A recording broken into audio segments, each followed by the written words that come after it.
I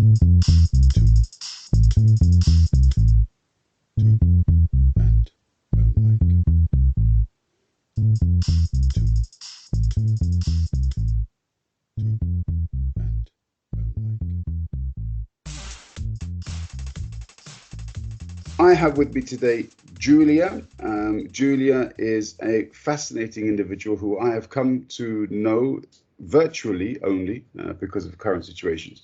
But I mean, there's an interesting story as to how we came into contact, Julia. But before we get to there, you work in publishing, digital publishing, and you work for a trend-setting, I hope, company, a very modern digital publishing company. Would you like to tell us a little bit about that? And then obviously we'll get more deeply into it a bit later on. Oh, hi. I'm Julia. Thanks for having me here. Yes, we met digital, which fits very well for our company. Unfortunately, we can't go to any book fairs the last 1.5 years. Yes, I'm working for Tapster Media, which is a startup. We are founded last year in June, and we are creating tap stories together with our wonderful authors. And that's why we met. You have a book that fits perfectly to our tap stories. And yeah, how did it start? It started 2019 with a sleepless night of my boss and the founder of Tapster and some other digital startups, Yasmin. She couldn't sleep, so when she can sleep, she flips through the stores, the app stores, and see what's there. And Yasmin is also a best-selling author, an Amazon best-selling author. She writes books under her pseudonym AJ Blue. And we are into books. That's why we met. That's how we met. And she found these tap stories, chat stories, to be more precise. And so she called me the next day and said, "You have to see that. That's a really big thing in the States, and all what we are having here right now is not that good." And so we looked and we decided we can make it better in the German market. And we like to think big. We thought we can make it better than the American apps too. And about 4 weeks later, we had the setup for the first app and the back end. And we tried. We wrote chat stories and yeah, the developing started.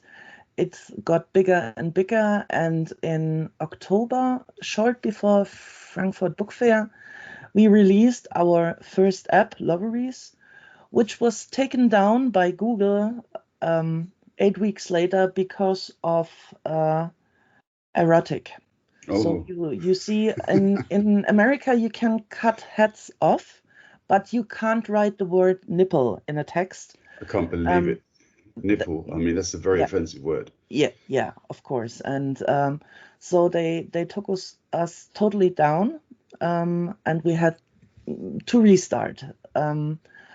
So that's why we have 2 streaming apps. We have Loveries, which is for erotic and adult-only content. And we have Livery, which is for the rest of all type of stories. We have fantasy, we have romantasy, we have horror, we have crime, thrillers. So everything except books for children. And after that, in June 20, we thought, what can we do more? What can we do to create a tap story universe which is for everybody? Because you have so much things you have to make an abonnement, subscription. And a lot of people don't like subscriptions. So we thought, okay, let's try another way, and that's how Lively Story was born. The first, we thought it would be cool to create for self-publishing authors your own app. So make your story to an app, and we talked to the self-publishing. We have I need my dictionary. Tell me in German. Association. Yeah, okay. Self-publishing association, and they were thrilled.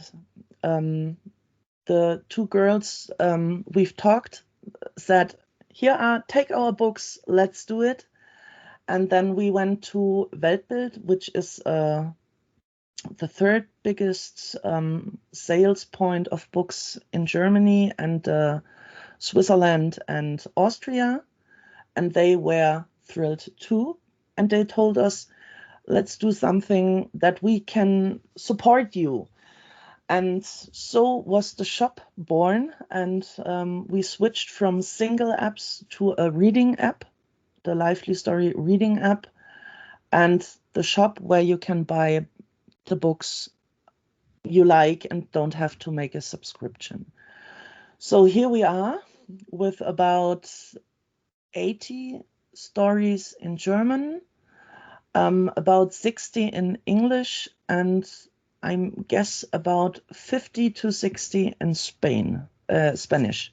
So we started a year from now, and it was a hot ride. Yeah, I can imagine. And I mean, obviously, I have to apologize to the listeners. I will try to edit the word nipple out later on. I don't want anybody to get offended by this. And because also we're on Google Podcasts, so we don't want them to take us completely down because of that. Yeah, we can talk about that as well a bit later because that's an interesting topic. But it is fascinating. And also this also comes in exactly around the right time that I met Yasmin at the Leipzig Book Fair in 2019. And so, at the time it was really hard. There simply was no platform which would in any way represent what I had written. And then when I sort of went up to your stall at the Leipzig Book Fair, I showed one of your colleagues there at the time, and she was quite excited, and she went to Yasmin and Yasmin, and obviously she was interested, but at the time it still wasn't yet ready. The software and the platform came later, and then. But like all of you there, Yasmin is extremely friendly and approachable. So I stayed in touch with her. And then after about a year and a half, when I contacted her again, she said, okay, we can do it now. We've got the platform. Please contact Julia. So that's when you and I came into contact. And we've been, sending messages backwards and forwards ever since. And it's been, as you say, a fascinating ride. From what little I know of it, so I can only imagine that you've had to really sort of, fight your way through. So I mean, that's also what I'd really like to talk about, because you've worked with Lena as well, and you've spoken a bit about your organization and how you work more so with her. But it's also very interesting because I mean, you guys are actually perfectly set up for not just the unfortunate pandemic that we have now, but generally you're very future looking, aren't you? So everything is virtually applicable or practicable. You are all very hardworking, determined women, if I'm not mistaken. How does that make you feel? Because you're basically fighting your way through. I know nowadays a lot of literary agents are female, or they have a variation of genders which are involved in finding new talent and encouraging new directions and so on. But how do you feel fighting through? Because I think it's still owned by or perhaps dominated by men. So you're a completely new player. Yeah. How hard is it for you to fight your way through, all of those men essentially? Well, I come from a really traditional job. I worked in sales, so you have to be dressed up as a woman, and you have to bring the coffee to the tables of the guys. And I really, really loved it when I started working for Yasmin. So it is a kind of freedom to be creative, to have, you can use your brain, and you are encouraged to use your brain, and it's not a competition. So I made the Erfahrung, Experience? the experience that if a woman thinks too much in male-dominated industries, you are a threat. You are, I don't want to say the B word. You are bitchy. You are difficult to handle. You are, you have to always to take a step back and see how men, unfortunately, it is often that way, who haven't the experiences you have, who haven't the how to say, you have to work a lot harder to get the same as a man in the same position. You are always paid a little less. I made that experience too, working more and earning less. And now I'm in a position where I can raise my daughter and work full time, because family comes first. This is the thing we are having all. Yasmin has 2 children too. When I met her, she was a single mom too. And so she knows how it feels to take care of your children, take care of yourself, take care of everything, and not only want to be, I'm not a mom, I'm Julia and a mom, And as Julia, I love to work. I'm a person who works always and works a lot, but now I am free to use all my skills in a way I never could imagine that I use them. And that's why we are working that fast and why we are creative the way we are, because we are free to make mistakes. We learn from our mistakes, and we can use everything we have, and that's a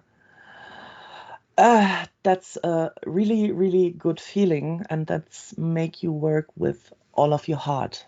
And that's the difference between working somewhere and working for Yasmin.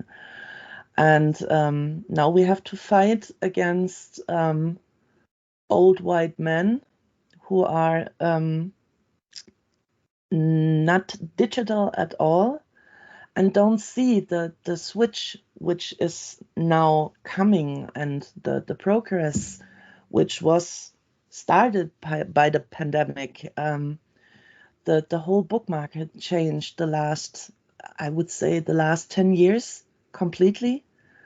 And you see in the book industry and the big publishers, they always say, oh, ebooks are okay, but we are selling books. If you look at the self-publishing market, which is about 20% of all selling, or a little bit more, we are selling 99% ebooks and 1% printed books, which are bought by the hardcore fans, but most of the time we are selling ebooks. And now it is everyone has a smartphone. Everyone reads at his phone. So we see that the traditional ebook reader are going back. My daughter doesn't know what a Kindle is because she reads on my phone or with a tablet, and we are thinking that it will be the same as in the music industry. We had that switch about in the early 2000s when iTunes saved the music industry. And I guess we will have something like that in these days too, because there is no turning back to analog reading, and no one wants to have 20 books in paper books with him when he goes to travel on train or on plane, which would be really expensive, by the way. Mm-hmm. And so we are inviting everyone. We don't care if you are a big publisher, a small publisher, a self-publisher, everyone to join us and create a completely new entertainment feature, which is lively story. It is not only reading, the story is the center, but it's more. It's an entertaining product, and yeah, we will see what comes. Yeah, there's so much that you said there, Julia. I've made a few notes, with regards to some of the topics that you touched on. One thing which always sticks with me whenever I think of our conversations, it's, you often told me about the plans that you had and so on, and I was like, wow, okay. And your immediate response was, yeah, think big, Yeah. to hell with it, think big. And, it's great to hear that encouragement, sort of flows right the way through, the company from, Tapster down from Yasmin all the way through the team. And it's great that you take it all on board, and also to hear when you say that you feel so liberated that you can finally do a job where you are essentially permitted to put all of your skills to work. That I know you obviously work really hard, and I've seen so many sort of comments from literary agents who say, oh, you work, holidays, you work Sunday nights, and if you didn't love reading, you'd never do this job, and so on. So I know the industry demands it. You also do it too. But it must be also energizing that you can put to work all of the skills and talents and intelligence that you possess. Yeah, it is absolutely. If someone asked me 3 years ago, I'm working now 3 years with Yasmin, and if someone asked me if I could ever imagine to be that creative and work the work I'm doing now, I thought no. I said no. I couldn't imagine that I'm making small video clips, so like the teaser I made for your book or for other books.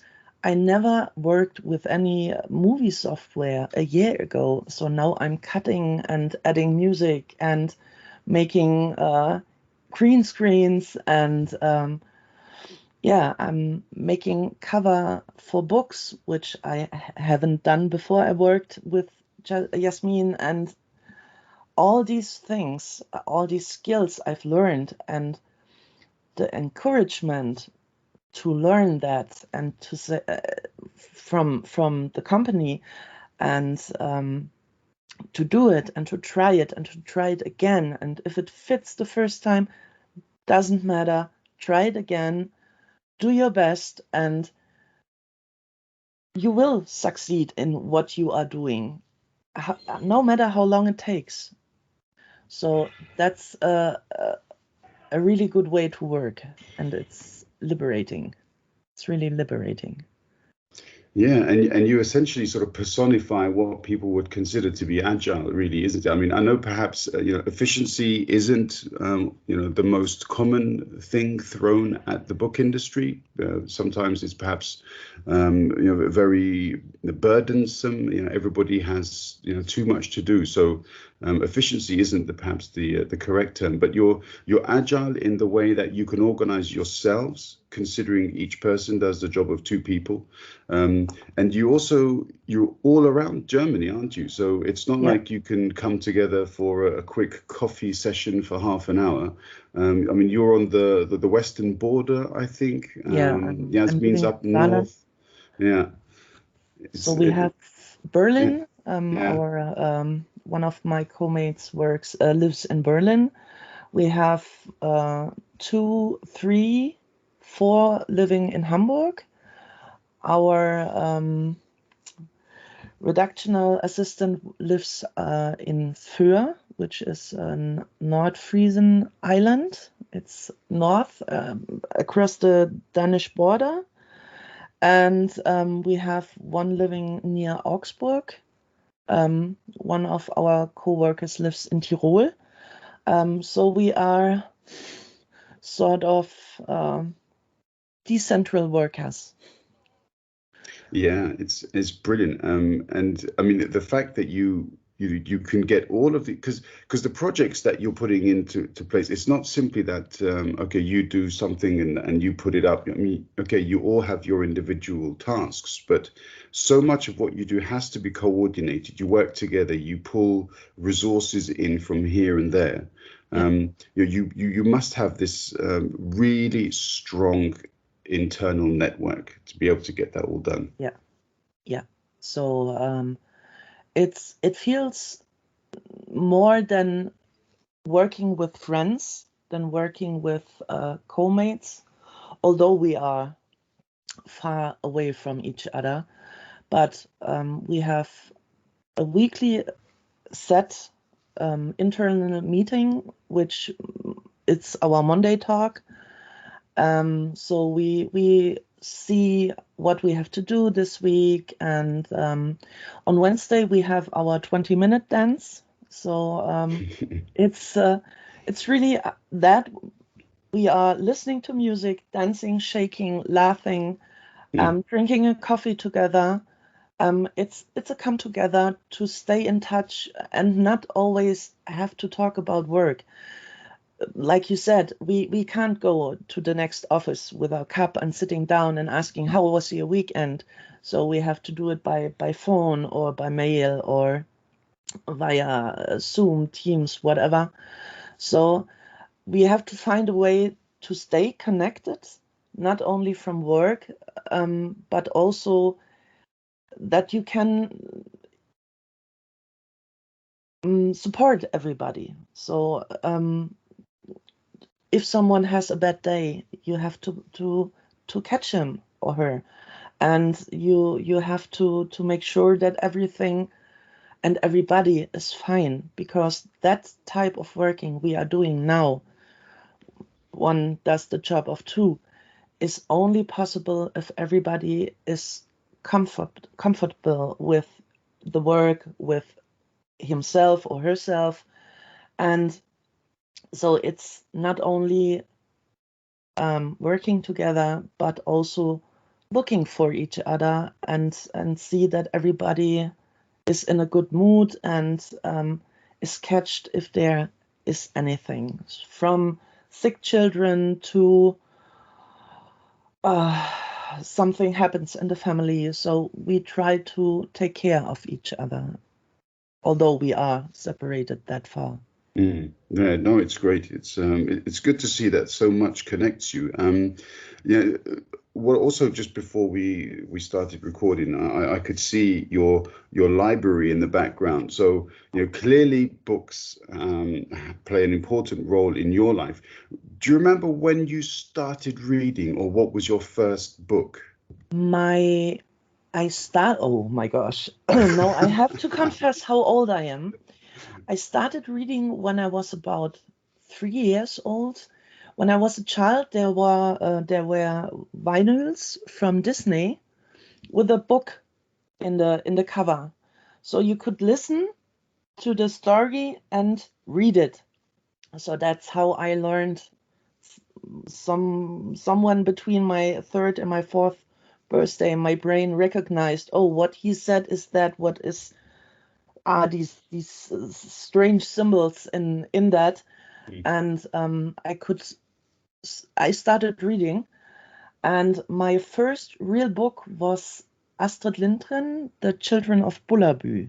That was my first book, and since then I am reading and I never stopped.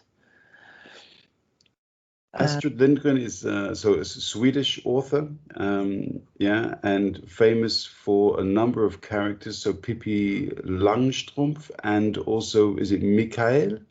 Is that the boy's name? Yeah, from Lönneberger.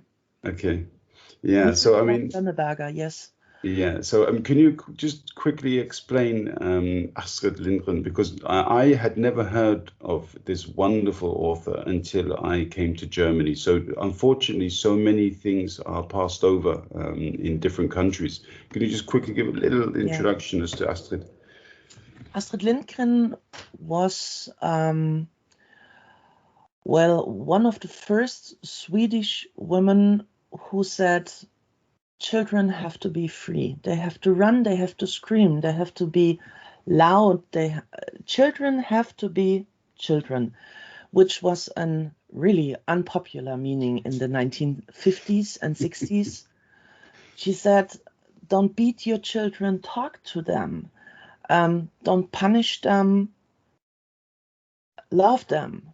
So give your children the feeling of being loved, which is sort of generation conflict between the silent generation and the boomers, and so on, the boomers to Generation X, which is really interesting. These conflicts between the generations are popping up now again. I don't know why. You can hear a lot of podcasts about that topic, and she was really progressive for that time setting, and so she started to writing books. If I am not wrong, she started writing books for her children because she didn't like the European fairy tales, which are the Brothers Grimm, and all of them, most of them are really dark. If you see that the Frozen is an adaptation of a Swedish fairy tale, which is darker than you could ever imagine, and I never would read the original Frozen to my daughter, which is 9 now, because it's very brutal and it's like all fairy tales in Germany. And so she decided to write books for children which are encouraging the children to be free, to be wild, and to be wonderful, which was her main theme: be wild, be free, and be wonderful. And yeah, she wrote a lot of books, and the most known are Pippi Langstrumpf, and which is an empowerment for girls, because Pippi is a really strong girl which can lift up her horse with one hand and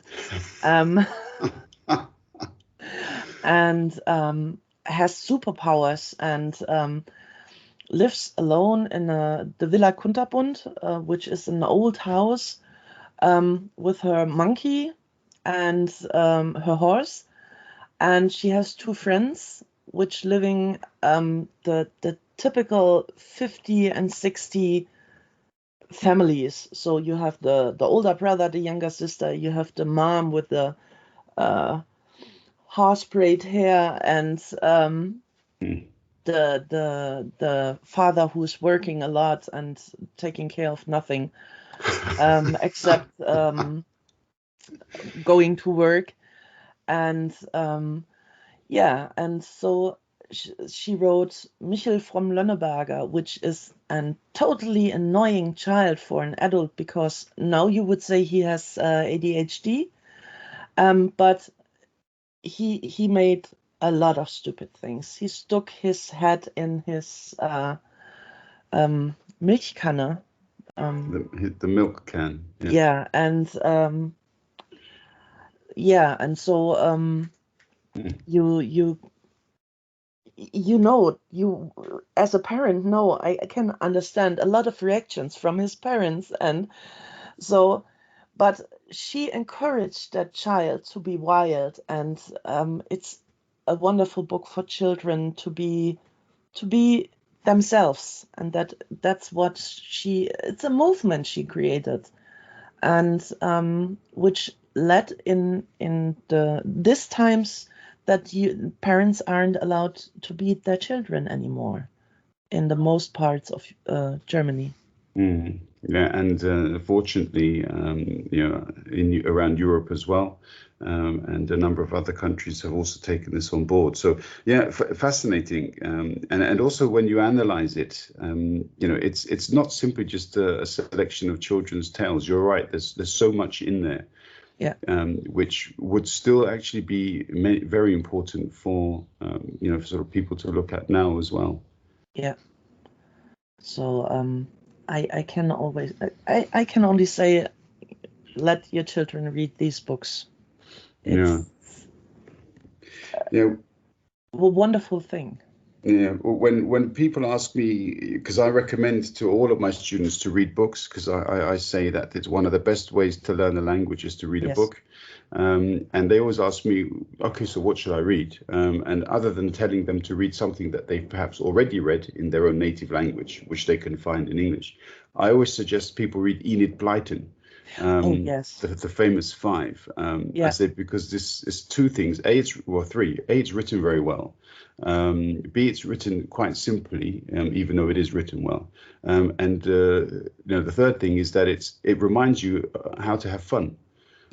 As an adult, and it's brilliant. Enid Blyton, she was fantastic as an author as well. I think very much in the same league, as it were, or similar to at least Astrid Lindgren. Yeah. I started reading Enid Blyton when I was about 10. It was the Dolly series about that girl in that school. And she's for more grown-ups, I guess.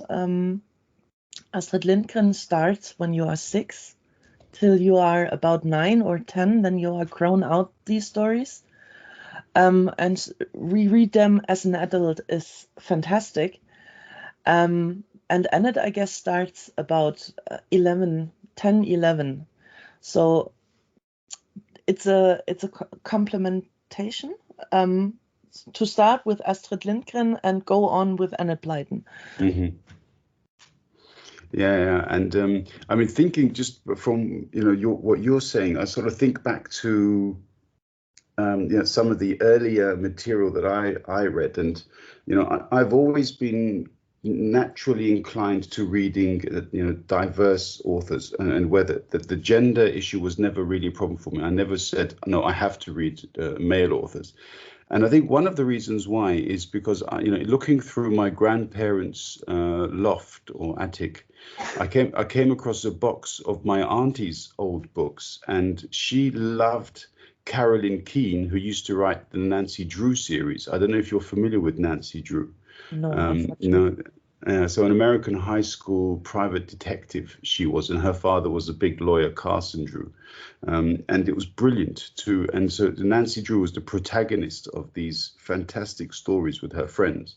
So from a very early age to be completely familiarized with, sort of dominant, powerful female characters, for me thereafter, nothing seemed strange at all to see it. So, I do think these books play an extremely important role in naturally encouraging children to embrace equality as well. Yeah. I think, you see, children are equal. If you ask a children who is more worthy, a boy or a girl, they don't even understand the question, because they are the same. It's like the color of the skin. it's something that the parents are training to the children. So we as adults have to change our mindset and say, to let these non-racist, how to say it, non-sexist, yes, behavior, treat it as a usual behavior and don't change it. So we will raise a generation without racism and without sexism. I think the problem is what we are giving to our children, and what was given to us when we were children. No child is homophobic. No child sees any problem in the color of the skin. I remember when my daughter was seeing her first human with dark colored skin. So she was about 2.5 years old and asked me why she had to shower if this guy obviously doesn't have to. And I was a little embarrassed, but he was quite cool and told her, no, I can't wash up the color of my skin. It's the type of skin. And she said, oh, that's great. So you don't have to wash your hands, because you see, when my hands are dirty, you can see it. And that's pretty cool. Mama, I want to have dark skin too. So that's how children reacting to something what's different to them.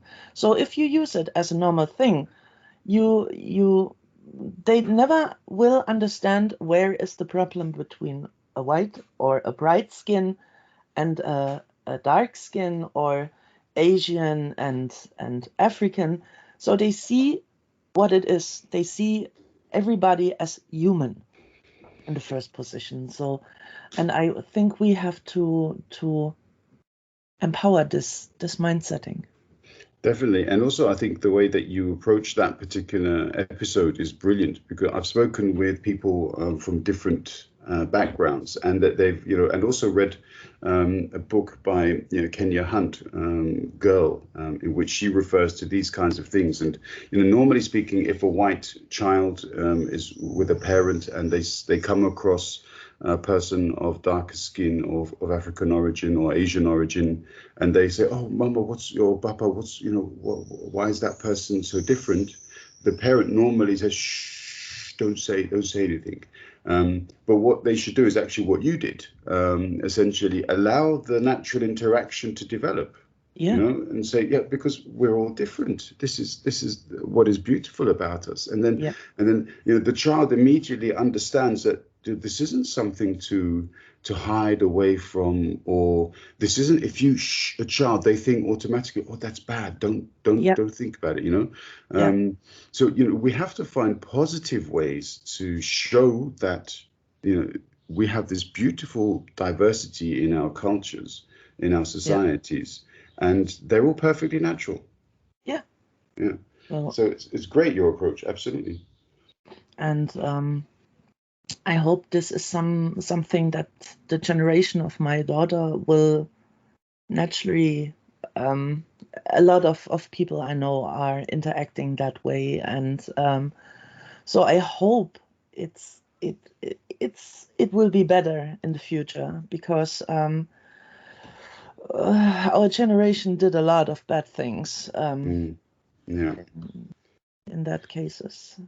Yeah, absolutely. And unfortunately, as you say there, though, so much we've already passed on to, for our kids to sort out for us, if we're talking about climate change and, some of these other issues. But maybe we should try to take care of a few of them ourselves in this generation. And I'd like to see our politicians stepping up and taking responsibility for that. So hopefully we will see this a bit more. Again, going back a little bit to what you were saying earlier then, with regards to the digital revolution in publishing. I remember that one of the reasons why I wrote the book that I wrote in the way that I did was I read an article in The Guardian about from a French publisher. And the question in particular in this interview asked of him was, why is it that the ebook market has stagnated? So first of all, when it came out, there was this big sort of explosion, and lots of books were being sort of reproduced and republished in the ebook format. But then everything sort of died down again. And the question was asked of him, why is this? And he said, well, essentially it's because ebook readers don't really change the reader's experience.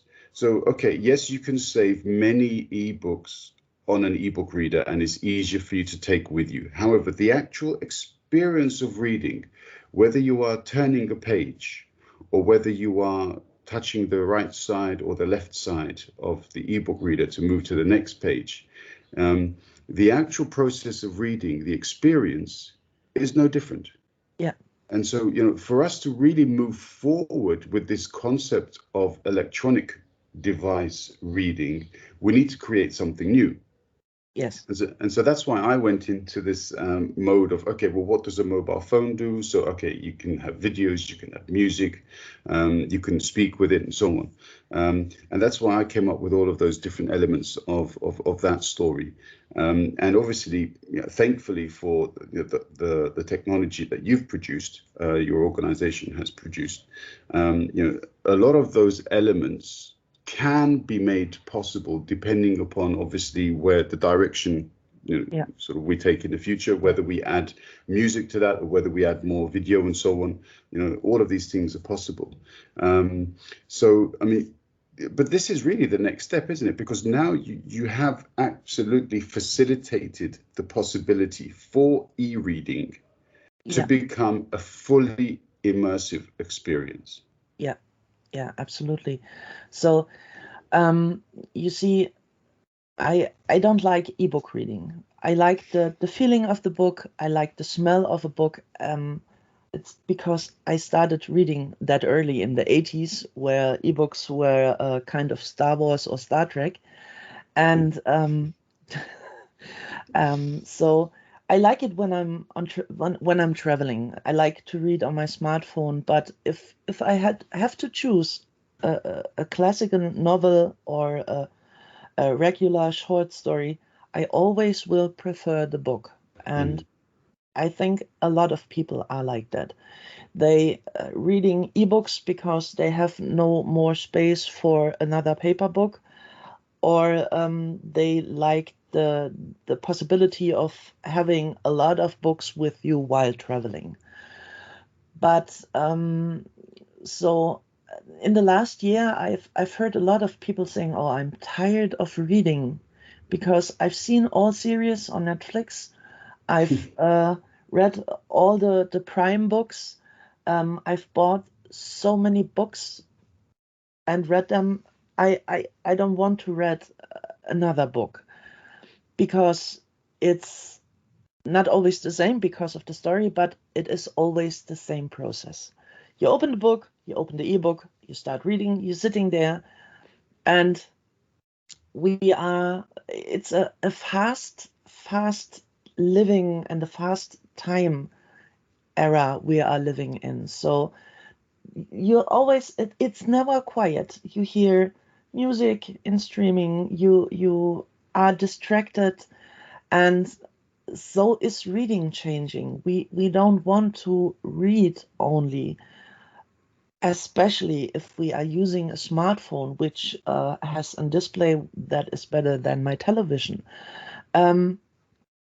So everyone, I showed the possibilities of our app and what you are able to do with these books. You can add videos, you can add pictures, you can add sounds. You can create incoming or outgoing call. You can make the phone vibration. You can use the phone vibration. You can switch the display to dark. If somebody fades out in the book, you can black the screen, which makes it a lot more intense. The reading is more intense, and you have the feeling that you are interacting, although you are just a consumer of the story. So it's hard to describe. A lot of authors said to me, "Oh, that's great. I don't like to describe the settings. There's a beach, okay. So now I have the possibility to put a picture in, and the reader sees, oh, that's how the beach looks like, and I don't have to write two or three sides of describing the beach, which changes the way you are writing. I see it by myself. If I've started a new story, and it is so hard not to write, and I don't want to switch that anymore. I'm writing for this type of story. It's so easy to come into the flow of writing and the flow of how the story develops, and the parts. If something happens and your smartphone or your tablet starts screaming because in the back there is a scream, it's thrilling to read, and it's really thrilling to write such stories. And it's something completely new. You can't compare it to there was a type of ebook in the 5 or 6, the enhanced ebook. Yeah, that's the name. So there you could add pictures, color pictures, and some sounds, some music. And it was really expensive because every book has to be programmed. And I talked to a publisher who was thinking about using enhanced ebooks, and she told me the production costs for a single, only one enhanced ebooks is more than 20,000 euro. So it isn't possible to push that format, because till you have earned 20,000 euros with your book, you have to sell a lot of books. Yeah, no, absolutely. And what's the special deal about Lively Story is it is easy to use. You have it done by yourself. We have some things we have to change and we have to edit. It's a process. Remember, we started 2 years ago, and some things we will change. We are going to change, and a few things have to wait because we are a small company and with limited resources. So yeah, but everybody can do its own Lively Story without knowing how to program or being super talented at doing something on the computer. Yeah, that's great. I mean, there is this saying in English that everybody has a book in them. Yeah, some people have more than others, but the possibility of creating your own content, raw, unvarnished, and someplace where you can sort of safely put it up and allow others to then experience it and see it. Obviously, this is what self-publishing was about, but with the Lively Stories tool, this produces far more possibilities for people who don't want to go into the detail of exactly what you said, the descriptive element of storytelling. So it's brilliant, for what it does. It's fantastic, absolutely. So the other thing which I promised we would come back to, which you sort of referred to at the beginning, so you've also got the erotic side. Now, people do consider talking about sex, and I'm German now as well, but I'm, obviously I was born British and I grew up in the UK. So, the famous movie No Sex Please, We're British. It's sex is still considered a sort of taboo subject. But you've got the erotic side of the stories that are also provided. And I can only imagine that it generates quite a bit of interest because, people don't want to perhaps openly talk about sex, but everybody really likes it. So, how can you tell us about the growth of your erotic stories and, how is it? Well, I have to admit, AJ Blue is an erotic author, and my books are settled in the dark romance, which has a lot of erotical parts in it. So we often say, with some sort of humor, we are working in the porn industry because we are erotic authors, and it's how to say it. We started with the thought of we are using that sort of story, that chat story in the beginning, for erotical stories. So the first stories we wrote were really, really, really heavy erotic. So it has language in it, and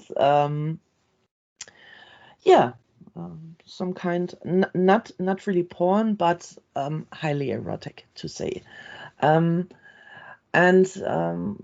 we realized really fast that there are more possibilities than just erotic. But if we compare the erotic part and the non-erotic part, erotic sells better. So just compared from loveries to livery. So everybody wants to read it, but nobody wants to talk about it. It's so funny, isn't it?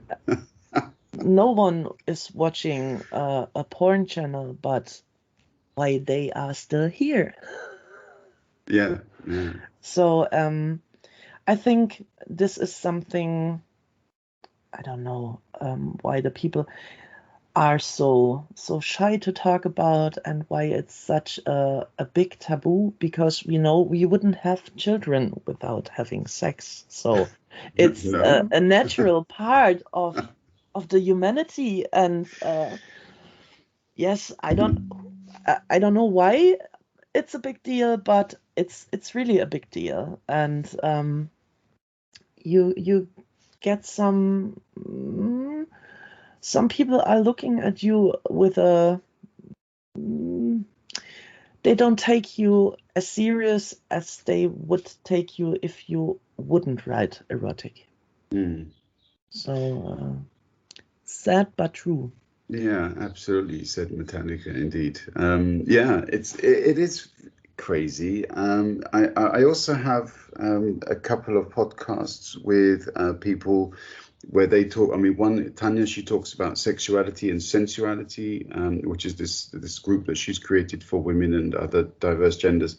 And it really is to bring this out, to talk about these things. It shouldn't be hidden away. It shouldn't be considered a taboo. People need to know. I think they have to open it up so that they need to know that there are some things you can do, and some things you shouldn't do.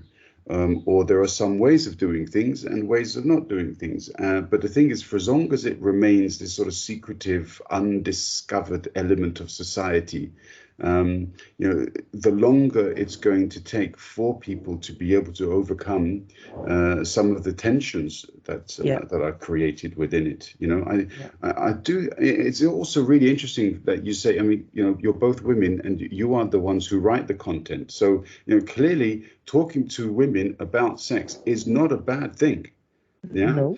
It should be quite an open topic to be able to discuss. So therefore, men especially, but also other genders should be able to start thinking about this topic in a more mature fashion, in a more open fashion, and then perhaps that would release some of the the unfortunate frustrations which lead to abuse, either Yeah. physical or verbal, Yeah. otherwise. Yeah. So I think as long as both or all of them said yes, everything is fine. And as soon as one person wants to stop, all have to stop. What happens in between the start and stop is you don't have to judge about people, about their kinks or their preferences. So that's the whole thing about being homophobic, being misogynist, or all of them. It's my personal opinion, but all of these problems are coming from the fact that nobody talks about sexuality openly. So you see a lot of homophobic people are afraid of something they don't know. They are thinking about they think it's something unnormal. It's not natural, which is completely stupid, because if you look in the nature, you see a lot of equal gender couples. Same So gender, yeah. it's it's all about that mindsetting again. I think in the early 20s, between World War I and World War II, we had less homophobic and things than we had after that World War, because the people started to be open-minded and to be free. So that completely changed after the war, and was the mindsetting that was given by the silent generation. And because I think because the church started to be an issue again, because there was nothing left except going to church and going to work. And we all know that especially the Catholic Church is really, really homophobic, which starts to change slowly. But that's a big issue. And they are, these generations, the boomers too, are talking about sex as a joke. So the old man joke, ha ha ha, look at this girl, you know what I mean. Those sexist jokes. But if you want to talk to them seriously about sexuality, they stop completely, they block completely. You see it in the real talks our parents had with us, compared to the real talk we are having to our children, hopefully, about consents, about not being afraid to love a woman as a girl and to love a boy as a boy, or love both genders, which was absolutely unthinkable thing for my parents to say. Again, we are putting a lot of weight on the shoulders of our children, because we have to give them the skills to be open-minded, to stay open-minded, and to change the things our parents messed up and we weren't able to clean up. So it's interesting how society and literature are topics which you can switch up and mix up Yeah, absolutely. And I mean, it's brilliant that you say these things because recently I thought that I discovered something new for myself, at least. I listened to a BBC podcast where a lady had studied the exact same things that you just said there. And she made the exact observation that before the wars, that it seemed that we had a far more liberalized society with regards to sex. And she also said, that after the Second World War, things changed greatly. And Yeah. so people were less capable of handling open sexual discourse. Um, there was greater limitation on how people behaved, on the kinds of relationships that they could have, and how openly they could show their own sexuality. Yeah. So it is actually an interesting study, and yeah, I'm obviously you know far more about it than I do because I only just realized that this was the case.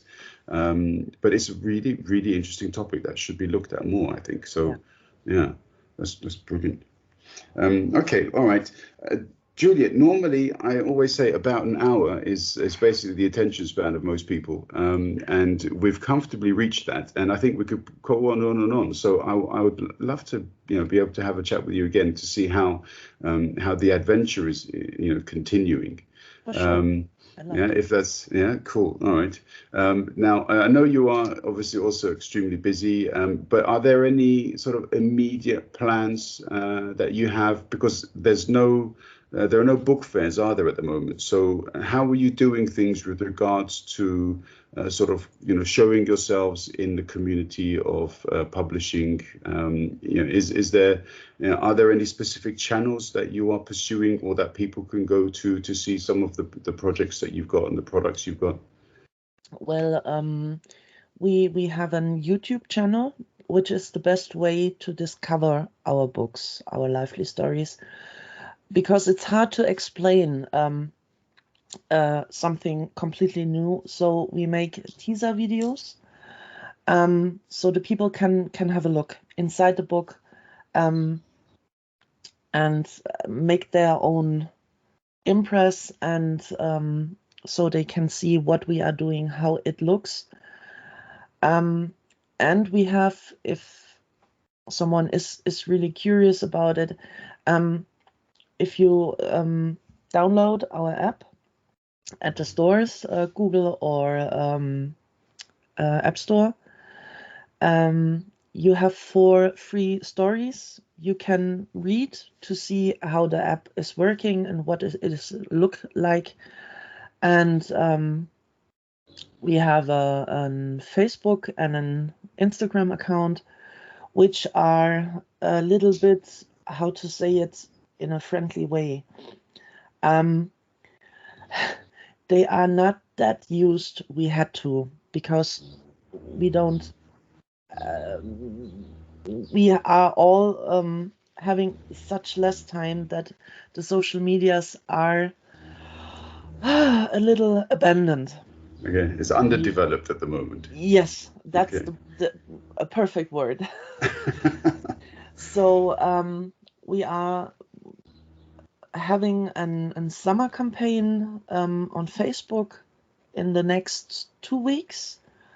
There will some Gewinnspiele. Oh, some like lotteries or Yeah, games. you Okay, you good. can you can win something, and we are make some promotion codes so you can get a story or 2 or 3 for free. So if they want to have a look on Facebook, we are promoting there a lot more than on Instagram.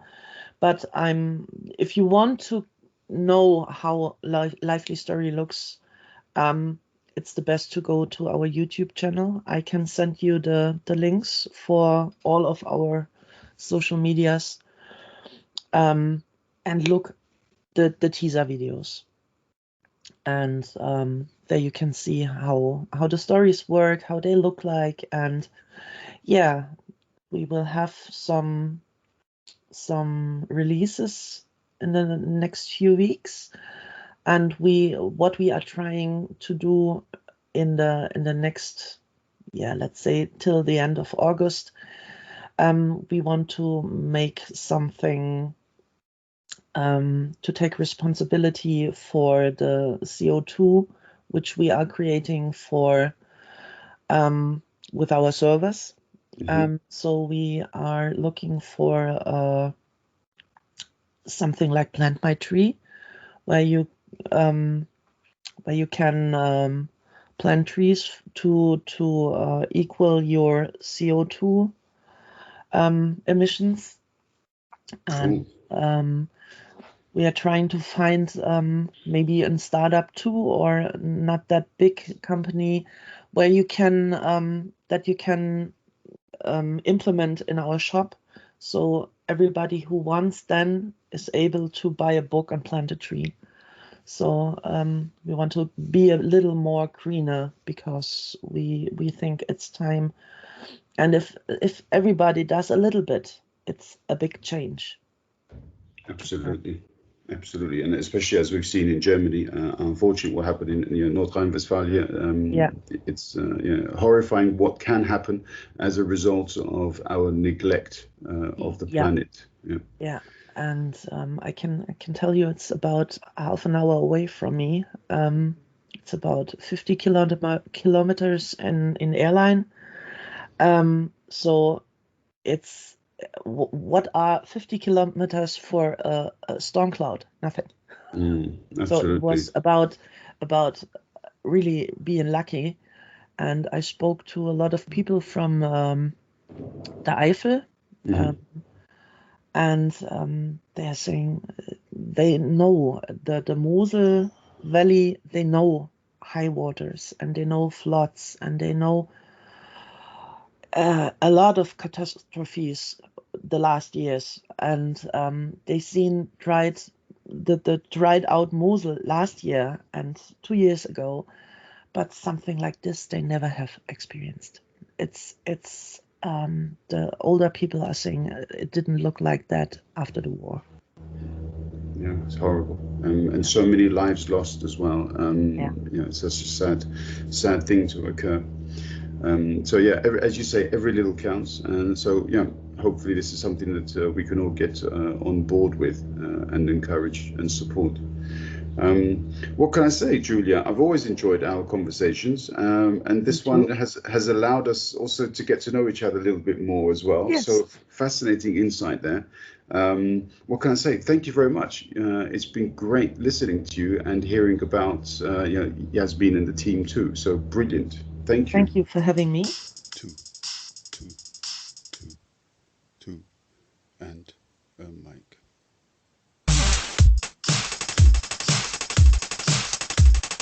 Two, and a mic.